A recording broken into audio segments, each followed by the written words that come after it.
Ellen Sila Lumen Omentielvo, uma estrela brilha sobre a hora do nosso encontro. Eu sou o Reinaldo, sou especialista em Tolkien e membro fundador da Valinor, e este é mais um episódio de Passos pela Terra-média, o podcast no qual eu, junto com a minha fiel escudeira, a doguinha treteira Zelda, caminho pelas aprazíveis ruas de São Carlos do Pinhal conversando com vocês sobre a obra do Tolkien. O tema hoje é o tema da minha especialidade mais estrita, que é a tradução. Não vamos entrar na eterna treta de orques com QE, de gobelins, de anãos e não anões, que eu sei que já deu muito pano pra manga, inclusive aqui na Valinor, vocês podem encontrar inclusive textos meus sobre o tema aqui. Se interessar muito pro pessoal que escuta o podcast, a gente pode voltar a esse lado específico mais pra frente, mas o tema é um pouco mais teórico, é tentar explicar por que a gente precisa traduzir os nomes na obra de Tolkien e em que lógica, pelo menos alguns dos nomes, né? É importante ressaltar que não são todos, mas são alguns. E que lógica essas traduções seguem? Por que é tão necessário? Por que faz sentido, dentro da lógica do mundo criado pelo professor, que essas traduções aconteçam? Então a primeira coisa que a gente tem que levar em consideração é o fato de que o próprio Tolkien sempre se considerou como tradutor, ao menos do ponto de vista teórico de novo, né? A famosa ficção da tradução, a ideia de que ele não é o autor do zero de O Senhor dos Anéis, de O Hobbit, de O Silmarillion, enfim, mas que ele apenas pegou um manuscrito antigo, obtido por meios lícitos ou ilícitos, não sabemos, mas enfim, que ele obteve, e ele então traduziu esses textos. Essa ficção da tradução é uma coisa que tem uma história bastante longa na tradição literária geral da Europa e de outros lugares. A gente vê isso, por exemplo, nos primeiros textos que tenta contar uma história com começo, meio e fim da trajetória do rei Arthur, que é a história Regum Britannia, a história dos reis da Bretanha, escrita pelo Geoffrey de Monmouth, lá no século XI, aliás, século XII, perdão, em que ele diz ter encontrado um texto em galês, ter tido acesso a um texto em língua britânica, ou seja, galês, e ele traduz isso, entre aspas, para o latim para contar a história do rei Arthur. Tem uma discussão se esse texto em galês, ou textos em galês no plural, existiam ou não, mas enfim, parece que em grande parte não. E a gente vê isso no Dom Quixote, que supostamente o Dom Quixote, o grande clássico da literatura espanhola dos séculos XVI e XVII, supostamente estaria num original árabe. A gente vê isso aí depois, um pouco depois do Tolkien, em O Nome da Rosa, o grande best-seller do italiano Umberto Eco, que afirma ser também uma tradução de outro texto medieval em latim, enfim. Então o Tolkien não está sozinho, pelo contrário. Mas é lógico que, em termos... E aí, né, a marca registrada do Tolkien é isso. Em termos de complexidade desse processo, de detalhes, de camadas que ele adiciona à questão da tradução fictícia, ou pseudo-tradução, que inclusive é o tema do meu doutorado na análise da obra do Tolkien, ele adiciona camadas que praticamente nenhum outro escritor jamais adicionou. Então a gente vê isso lá na introdução do Senhor dos Anéis, no prefácio do Senhor dos Anéis, que supostamente tanto o Senhor dos Anéis quanto o Hobbit são traduções adaptadas, digamos, de um manuscrito chamado O Livro Vermelho do Marco Ocidental, provavelmente escrito na maior parte pelo Bilbo Bolseiro, com acréscimos do Frodo, do Sam e provavelmente um pouquinho também do Pippin e do Merry. Então o Tolkien pegou esse manuscrito original em Westron, na língua comum das regiões ocidentais da Terra-média, e passou para o inglês. Qual que é a lógica, então, essencial da tradução? É o fato de que esse texto em Westron, passado para o inglês, significa que nenhum dos nomes que estão em inglês na obra, que ainda são, apesar das palavras em élfico, das palavras enfim, na própria língua negra de Mordor, outras palavras na língua anânica. A grande maioria dos nomes ainda está nomes de lugares, de pessoas, de objetos, às vezes. Esses nomes estão todos em inglês, mas não são os nomes originais de nada daquilo, né? Então, o exemplo mais fácil, talvez, e mais claro... Bom, tem muitos exemplos, inclusive, divertidos, né? Um dos exemplos que a gente sabe é que Frodo Baggins em inglês, ou Frodo Bolseiro em português, na verdade se chamava Maura Lavinde. Esse A no final é porque nos nomes hobbits em Westron, ou seja, no original, a marcação do gênero masculino, do gênero gramatical masculino, é a vogal A e não a vogal O, né? Como é mais comum tanto em português quanto em inglês. Então o Tolkien, além de mudar para Frodo, ele faz questão de colocar o O no final, né? No caso de Valfenda, né? Rivendell em inglês, o nome em Westron é Carmingul, e por aí vai. Bom, o que isso significa então? O que isso acaba exigindo? E o Tolkien, curiosamente, essa ficha demorou a cair para ele. Isso é muito interessante. Como o próprio Tolkien, a gente vê a evolução das ideias dele nas cartas, em outros documentos que chegaram até a gente, que essa noção do que tudo isso implicava, ela se desenvolve meio que lentamente na cabeça dele, ela não chega super pronta. Então, no começo, com a publicação de Senhor dos Anéis e o Senhor dos Anéis começa a fazer sucesso, assim como o Hobbit tinha feito, ainda não é um sucesso estrondoso, mas é um sucesso bem respeitável, e começa a acontecer o que acontece em muitos casos de publicações, enfim, americanas ou europeias, gente de outros países que passa a querer traduzir o livro. E fala-se então justamente aqui que a gente vai fazer com esses nomes de personagens em inglês.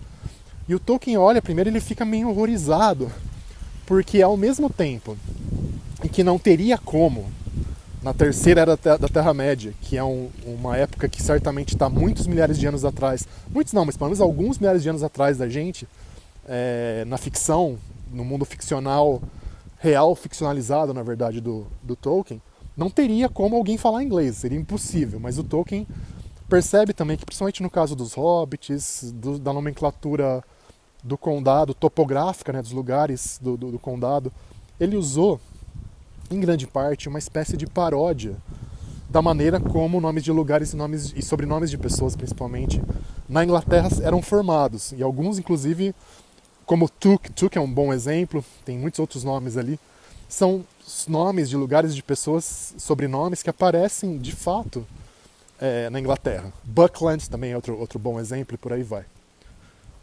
Aí, qual que é a questão? E o Tolkien olha então e fala, meu Deus do céu, não, deixa, porque não muda nada, não encosta, deixa como tá, porque afinal de contas, eu quero manter essa associação clara com a história da nomenclatura de lugares e pessoas na Inglaterra, especificamente nem do Reino Unido, né? Na Inglaterra, porque o Tolkien, a gente sabe, era muito bairrista nessa coisa de diferenciar bastante a Inglaterra das outras partes constituintes do Reino Unido. Beleza, só que aí ele vê que, parando para pensar, não fazia sentido histórico, como a gente já falou, né? Nenhum, você manter esse tipo de associação tão estrita numa tradução. E, de novo, pelo fato de que o próprio livro, o próprio Senhor dos Anéis, se apresenta como uma tradução de um manuscrito escrito numa língua... Manuscrito escrito é ótimo, né? Numa língua que não tem absolutamente nada a ver, e seria impossível que tivesse alguma coisa a ver com o inglês, ainda mais o inglês moderno. E aí, então, ele passa a oferecer para os tradutores, paulatinamente, ele vai montando um guia de sentido e também de estilo para essa tradução dos nomes, levando em conta uma série de motivos, além dessa relação com a nomenclatura de lugares e pessoas da Inglaterra. Então ele pede que, se possível, as pessoas conseguissem usar coisas equivalentes dessas próprias idiomas, dos seus próprios países, enfim, o que é mais fácil em alguns lugares do que outros, mas enfim, tem esse elemento. Ele passa a ceder para os tradutores, então, explicações bem detalhadas, às vezes, do significado de cada nome, porque nem sempre isso está super claro. E em traduções como nas línguas escandinavas, em alemão, enfim, que tinham saído, em holandês também, que tinham saído um pouco antes dele compilar esse guia, teve algumas interpretações meio nada a ver, os caras deram umas viajadas assim e começaram a usar termos que não eram os corretos, então tem esse elemento aí também, que é bem importante. E coisas que para o Tolkien certamente é muito importante, o fato de que nessa nomenclatura existem palavras que não são usuais, seja porque são mais arcaicas, mais, digamos, próximas do que seria uma fase anterior da língua inglesa, né? Um exemplo muito legal, que é a região do pântano, né? Ali indo mais para o leste do condado, saindo quase do condado, a terra ali próxima dos ancestrais do Merry. Em vez de ser marsh, que é a palavra mesmo em inglês, para pântano, fica marish, tem um i a mais ali, uma palavra um pouquinho mais comprida que pega um pouquinho o que era a evolução anterior da língua, né? E tem 1000 exemplos desse tipo. Então essa coisa do arcaísmo e essa coisa que às vezes mistura também com o arcaísmo, que é a questão do dialeto, né? Usar um termo que é usual. O Doguinha quer tretar com o cachorro latim, vamos ver se eu vou conseguir mantê-lo aqui. Que é... Você vê em regiões diferentes, em lugares diferentes da Inglaterra que não seguem exatamente as formas do inglês padrão. Então isso é super, super importante. E o Tolkien, então, detalha bastante. E alguns nomes também que não têm significado. Então é para você usar uma coisa que só imita a fonética, muitas vezes, da palavra em inglês, adaptando para o seu idioma, mas sem você alterar, tentar alguma coisa que tenha um significado claro, porque não tem diferença. Um dos exemplos bem importantes, bem interessantes, eu acho, é do fazendeiro Maggot em inglês, Farmer Maggot, que é o fazendeiro Magote em português, imitando só o som e acabou. E beleza, é isso. Ok. Agora tem uma última camada que é bem legal e bem interessante, mas que para um tradutor fica muito difícil e eu não vi até hoje alguém tentar, porque seria por um lado seria muito trabalhoso de fazer e por outro mexe um pouquinho com o sabor do que está no texto original, que é o seguinte: o Tolkien, então, considerou que o que está em inglês, e principalmente o que os hobbits dizem, as nomenclaturas dos hobbits e tudo mais, passa-se para a língua de tradução. Então você vai traduzir para o português, passa para o português, vai para o italiano, vai para o italiano, e por aí vai, na maioria dos casos. Agora, existem uma série de grupos culturais, seja dos homens, seja de outras espécies, como é o caso dos anãos, em que o Tolkien usou, às vezes, nomes pessoais de lugares, em alguns trechos, diálogos mesmo, né, pequenas passagens no idioma, entre aspas, original, que, de novo, também não está no original, que seria tradução, entre aspas. Em que sentido? Porque são povos que falam idiomas originalmente, vou passar num barulhinho aqui de limpa-folhas, espero que não atrapalhe muito. Então são povos que falam idiomas que têm uma relação de parentesco com o Estron, com a língua comum, mas não são exatamente, ou aliás, podem estar até bem longe do Estron em termos de evolução linguística. Então como é que se faz com isso? Como é que se resolve esse problema? E aí o Tolkien escolheu, de um jeito muito malandrinho, porque afinal, de novo, é a especialidade dele, ele escolheu idiomas antigos da família linguística germânica, ou seja, da mesma família linguística da qual descende a língua inglesa moderna, para representar esse parentesco e essa semelhança, então, com o inglês. O caso mais comum, mais emblemático, é o da língua dos Rohirrim, né? O pessoal fala rohírico mesmo em inglês, um pouco estranho, mas enfim, a língua da marca dos cavaleiros, né? Que o Tolkien usa para representar um dialeto específico, aliás, do anglo-saxão ou inglês antigo. E não por acaso o dialeto que ele escolhe é o dialeto da Inglaterra centro-ocidental, da região que era conhecida como Mércia, na Idade Média, que era um reino à parte, né? Havia 7 reinos anglo-saxões só depois que eles se fundem, que é justamente a região onde o lado materno da família dele passou, pelo que ele sabe, desde tempos imemoriais, o lado materno da família dele morava, né? Que hoje é o que a gente chama de West, um pedaço, pelo menos, das chamadas West Midlands, né? É o centro-oeste da Inglaterra mesmo. É o Mato Grosso da Inglaterra. Não, essa analogia não faz o menor sentido, mas enfim. É o centro-oeste inglês.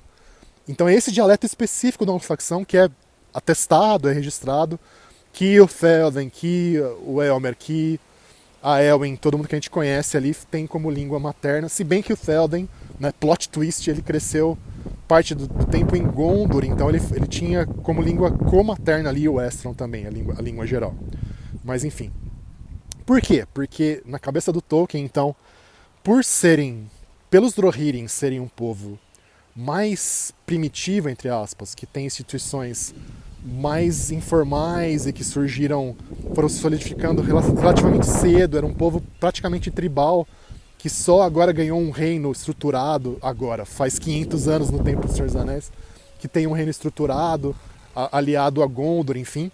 Então pega-se um dialeto, uma língua que tem a ver, que tem características arcaicas, se comparadas ao inglês moderno, e portanto escolhe-se então o quê?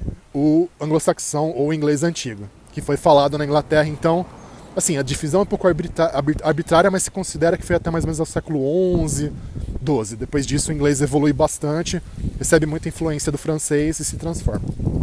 Então tem esse caso dos Rohirrim, que é de longe o mais emblemático. Aí tem o caso dos homens da região de Vale, né, os Beornings também, o povo do Beorn, o nosso homem-urso favorito e tudo mais, e os nomes dos anãos, que são registrados originalmente não, que são traduzidos, na verdade, né, para o nórdico antigo, ou escandinavo antigo, ou islandês antigo, como queiram chamar, na verdade. Por quê? Aí começa também outra malandragem do Tolkien, porque ele pegou originalmente para batizar os anões, né, do Thorin, Escudo de Carvalho, Bombur, Bíforo, né, Kili, Fili, etc. Nomes em escandinavo antigo, em nórdico antigo, que aparecem num poema chamado Voluspa, num trecho chamado Dvergatal, a lista dos anões, ou anãos, enfim, em escandinavo antigo. Ele então copia e cola, basicamente, adapta um pouquinho só esses nomes e usa para batizar os hobbits. E a partir daí fica meio fixo na tradição, e ele acaba usando então essa coisa de novo para falar, é uma região bem ao norte, né? Assim como a Escandinávia, bem ao norte da Terra-média. É um grupo que tem parentesco em termos linguísticos, de novo, também com um Estron, de povos que estão ligados aos ancestrais dos Númenóreanos, mas que ficaram na Terra-média, não atravessaram o mar. Beleza, vamos que vamos. E a última coisa, que também é muito bacana, é o fato dele escolher para os ancestrais do que seriam esses povos, tanto de Vale quanto dos Rohirrim, né, que aparecem lá mais para o começo da história de Gondor, quando Gondor ainda está com os seus reis da linhagem do Anarion, antes de Gondor ficar um povo sem rei, né, com o trono vazio. Esses grupos, então, falam, aparentemente pelos nomes, pelo menos, né, o que o Tolkien usa, né, representa com o gótico, a língua dos godos. Quem estudou queda do Império Romano aí tem os ostrogodos, visigodos, outros povos que participam ali da destruição do Império Romano do Ocidente, né? Só que nesse caso, esses povos não destroem o Império de Gondor, pelo contrário, eles são aliados de Gondor, tentam manter Gondor de pé. Então tem nomes como Vidumavi, Vidugávia, são representados pelo gótico, que é justamente a língua germânica, ou seja, de novo, esse grupo do inglês, do alemão, das línguas escandinavas, mais antigona, né? Então, para preservar essas características que ainda estão até que bastante próximas, em certo sentido, do latim, enfim, tem o Novo Testamento lá, ainda da época do Império Romano, que foi traduzido para o gótico, para justamente dar essa ideia de uma língua aparentada ao Estron, só que muito, muito arcaica. E aí, daí o uso do gótico. E isso que acho que para explodir finalmente a cabeça de quem está ouvindo, quem não conhecia nada disso, o fato é que de todos esses personagens, né, seja o Bard, seja o Thorin, seja o Felden e a Elwin, a gente não está vendo em nenhum momento os nomes reais deles, a gente está vendo traduções dos nomes reais deles para uma versão que se aparenta com o inglês, para dar essa ideia do parentesco desses idiomas originais deles com o Westron. E é claro que reproduzir tudo isso em português ou em outro idioma ia ser muito, muito complicado. Eu ia tentar usar versões diferentes de latim medieval, ia tentar usar galego-português, enfim, abre-se um alçapão ali que para você conseguir sair é quase impossível. Mas é muito, muito bacana e mais uma vez mostra o grau absurdo de cuidado, em especial do ponto de vista linguístico, claro, porque é o Tolkien, né, que ele tem com a criação desse universo. É isso por enquanto, pessoal. Continuem acessando e apoiando a Valinor. Quem puder apoiar a Valinor, inclusive financeiramente, é uma coisa que a gente está precisando muito nesse momento. Obrigado pela atenção e, como sempre, Namari, adeus.